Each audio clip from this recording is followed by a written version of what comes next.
Welcome to Top Advisor Marketing, where you will learn how to become a prolific online influencer, attract more ideal clients, and grow your practice. Brought to you by Top Advisor Podcasting, a done-for-you podcasting solution built just for trusted advisors. And now, your co-hosts of Top Advisor Marketing, Kirk Lowe and Matt Halloran. Hello and welcome to another Top Advisor Marketing podcast. Today, we're going to do something a little bit different. You know, Kirk and I spent an enormous amount of time together as, co-owners of Top Advisor Marketing, but I don't ever really get an opportunity to pick his brain about what's going on, where he's at, and what he's been learning recently because, we're traveling at 8,000 miles an hour. So I'm going to take just a few minutes today to pick Kirk's brain and to show you inside the magnificent world of Kirk Lowe. Kirk, welcome to the show, man. Oh my goodness. Yeah, I'm setting you up, brother. We decided to we didn't decide, but Matt said he's going to add libs with stuff today. So that's what you get. Yeah, this is what you're going to get. All right. So question number one. So as one of the managing partners here at Top Advisor Marketing, what is the number one thing that you're hearing from people that you're talking to on the phone who are interested in our services? It's a good question. There's so much going on in marketing. Something I'd say that really struck me this week that I absolutely love is a quote from Seth Godin. Do you remember me sharing that? I do remember you sharing that, yeah. Do you remember what the quote said? You know what? I'm going to be able to get it here in 2 seconds, but yeah, it was like really transformative, wasn't it? It was really fabulous. So here's what the quote said. I'm going to paraphrase until I actually find the actual quote, but back in 2008, he said this, which is really important to remember.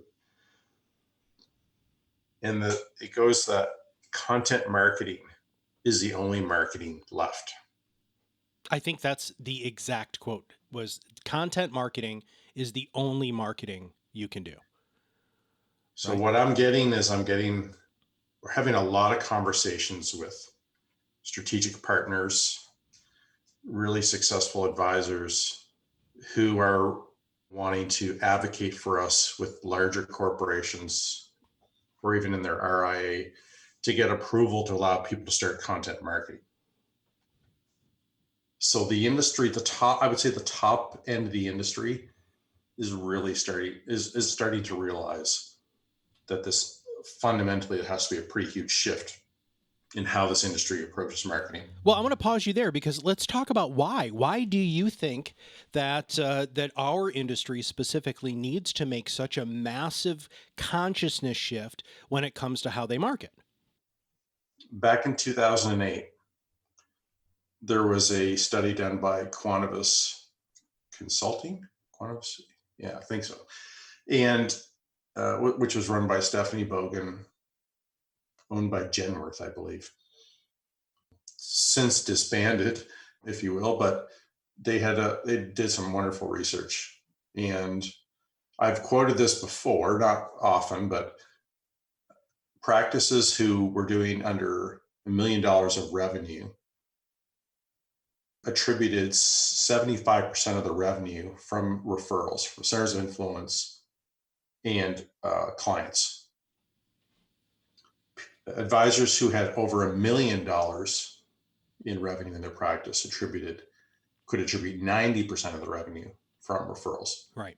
And in 2016, Michael Kitts did a study, and the numbers are flipped. In fact, when I was reading it, I was in disbelief mode, really. Mm-hmm. It's like, did either of you doing the research lead people, one way or the other? Because they were extreme opposites. It was unbelievable to me. So I thought, okay, well, it's just, regardless of how good the research is, and I'm not beating up on either of those people, research is very difficult to get great data. Everybody knows that. That's why companies can manipulate data all the time to suit their whatever voice they want to have or whatever message they want to convey. Anyhow, but I said, well, regardless of that, there's obviously a huge shift here. These are so different. There's something here. I think that's something is really consumers moving away from wanting to be sold to. Ask me about a LinkedIn story in a couple minutes if I forget, because I have a wonderful thing that just happened last night and today on LinkedIn, which I think is so poignant to what's going on. Okay. So there's a shift away from wanting to be sold to. I find it extremely annoying when I'm getting sold to. I think people are demeaning or belittling my intelligence, like as if they don't think. I've always had a strong affinity for not liking being sold to. You can sell to me, but you have to have earned it. And I guess and so many people think they can sell to people without having earned the right to do that. Absolutely. Yeah, And that mindset's changing. I don't think a lot of people have really embraced that or really understand it. I think they're almost like oblivious to it, particularly hardcore salespeople. And I've met plenty of them, particularly in the annuity side of the business.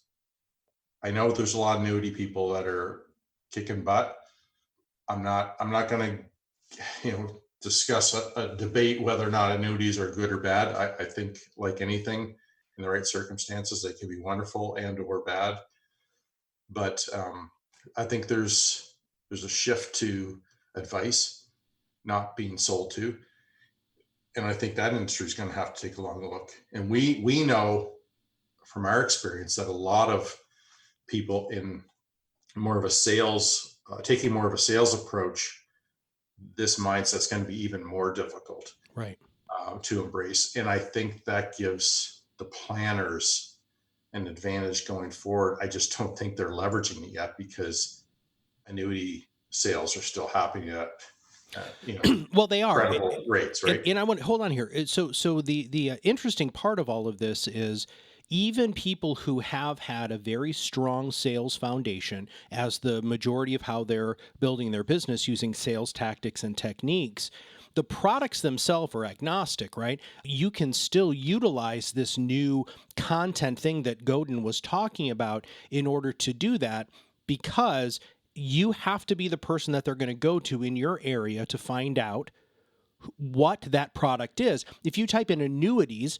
and you don't have good SEO, or if you don't have, some of the other products or services that many people offer, including us, Ken Fisher's going to show up right away and talk about the evils of annuities, right? And there's a lot of misinformation out there, and we firmly believe that it's important for you to get ahead of that. Now, I want you to talk about this LinkedIn selling source. You need to be your own news source. That's one of the big things. Yeah, absolutely. Right?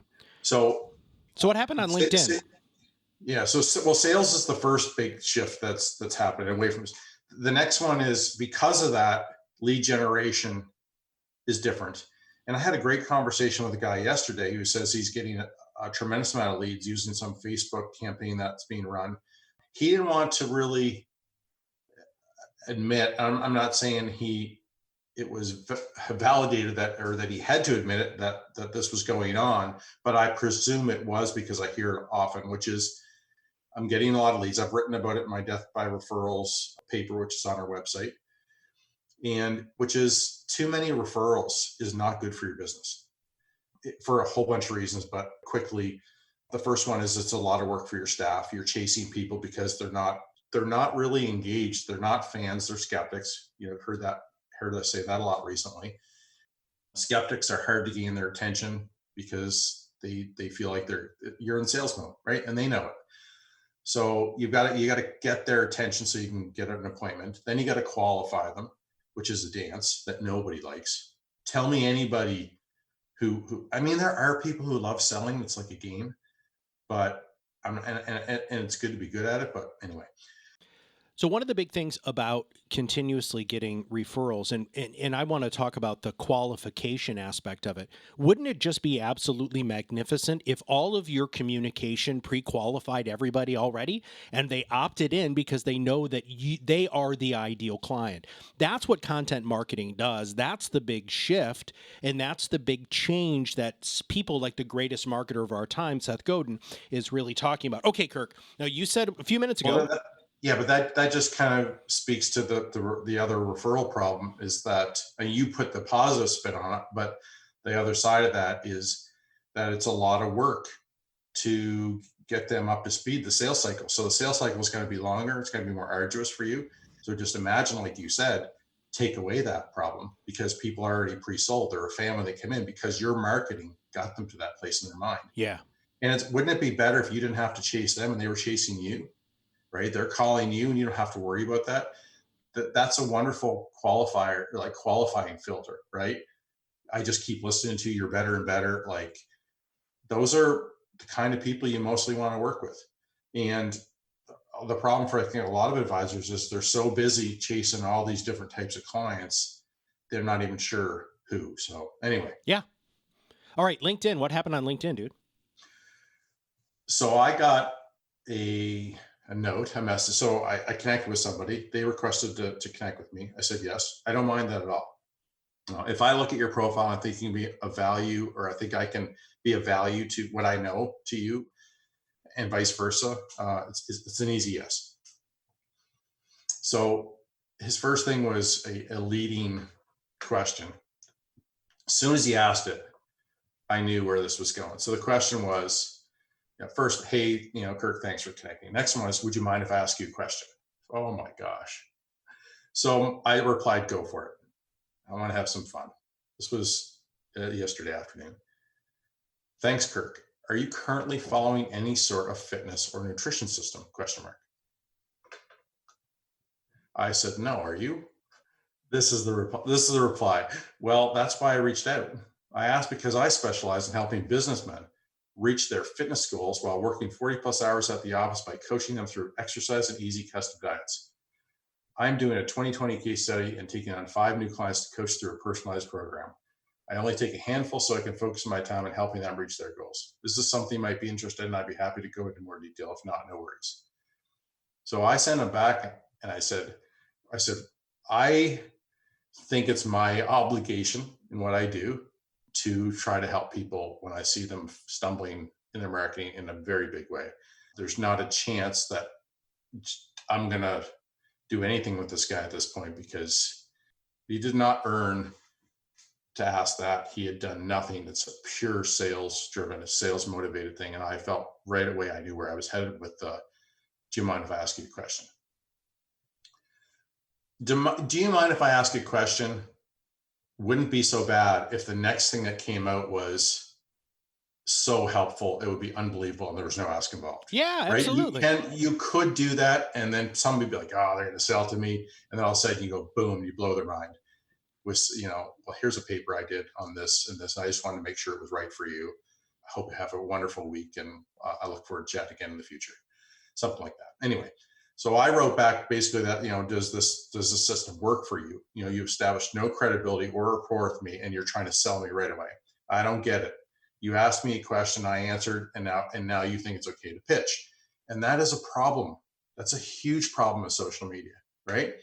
So this guy started talking about how important asking this question is because he doesn't want to waste my time. And I'm thinking, it's exactly what you were doing. It was a total waste of time. So I wrote back again that I love that he's using social media, but he's asking me a leading question. He's totally trying to bring me down a rabbit hole by asking that leading question. It's too obvious. It screams sales. So I said, look, start doing some marketing and teach people and give them something first. Let them start the conversation because you made an impact on their world, right, with your expertise. And you don't have to ask a leading question or do any sales to get there.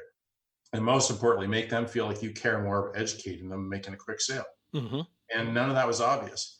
But to me, I see this way too often on LinkedIn. And I know what happens is they get this lead gen company that says, here's a script. And I don't doubt that this is going to work from time to time. And that's why they're doing it. They're playing the masses and they're hoping somebody says yes. But who's going to say yes? Are they ideal? And this is, I guess maybe there's people who are just desperate and they're hoping that there's so much pain there that they don't care that they're being sold to. And, maybe you could say that's good marketing and sales, but I think that's a dying.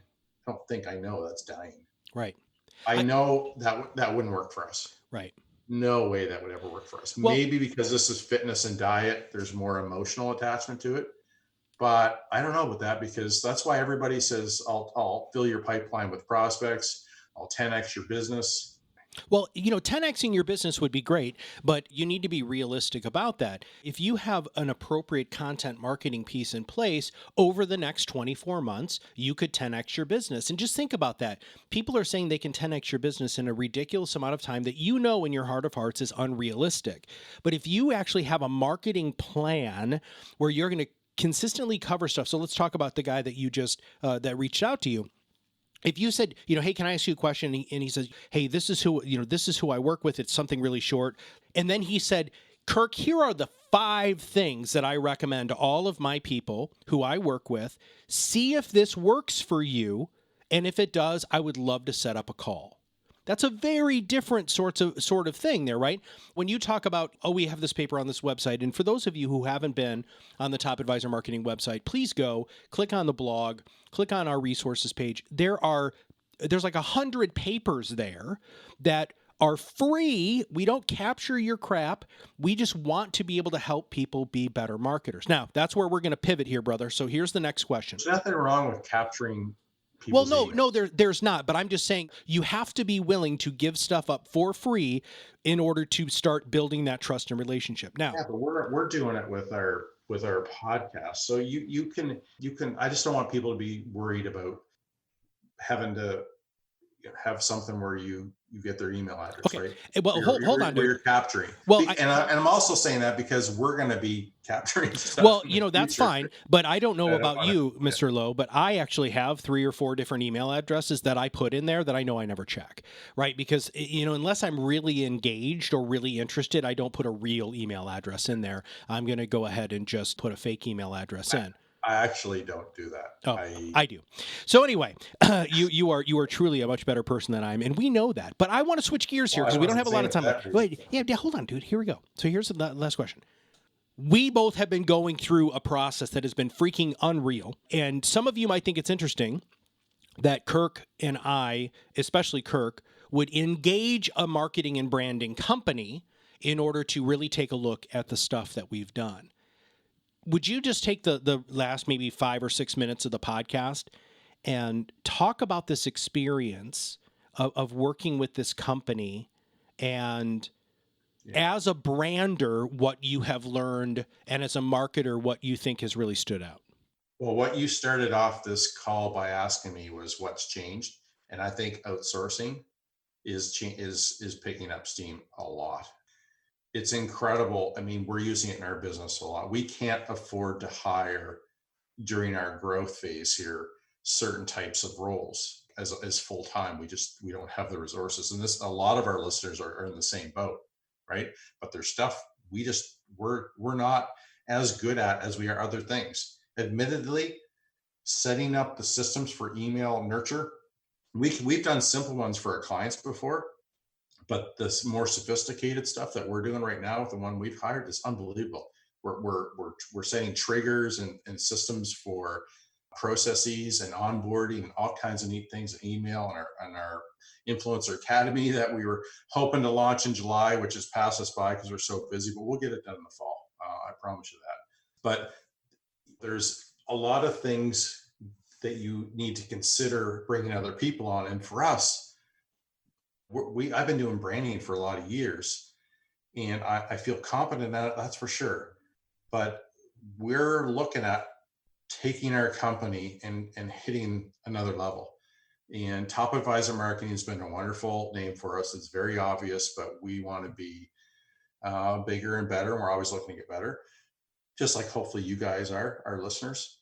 And so we hired a company to do that. And we specifically looked for somebody who could help us turn who we want to be, which is a cult brand.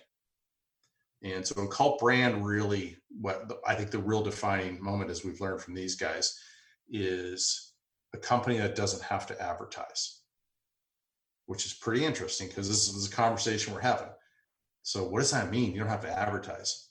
How often do you see a Harley Davidson ad?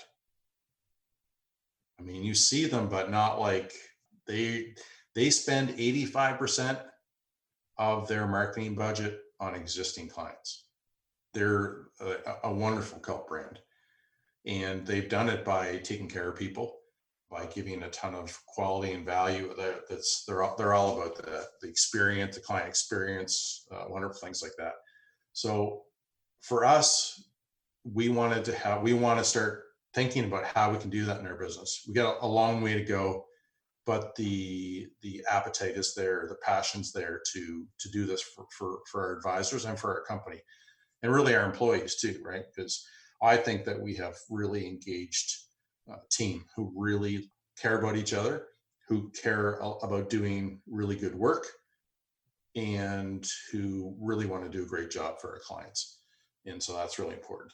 But this branding experience, working with professionals, is so much fun.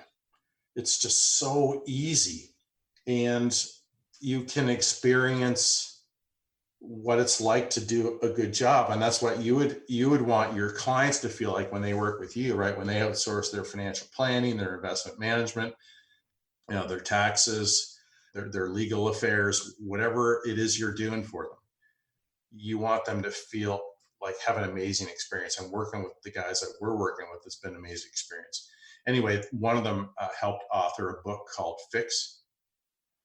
Their company name, so his name is Rob Howard, and he's been, and his friend Charles Blackwell have been so much fun to work with. And I presume, Matt, you've asked me this because you are excited about letting everybody know we got some good stuff coming down the pipeline. Well, I mean, that's part of it.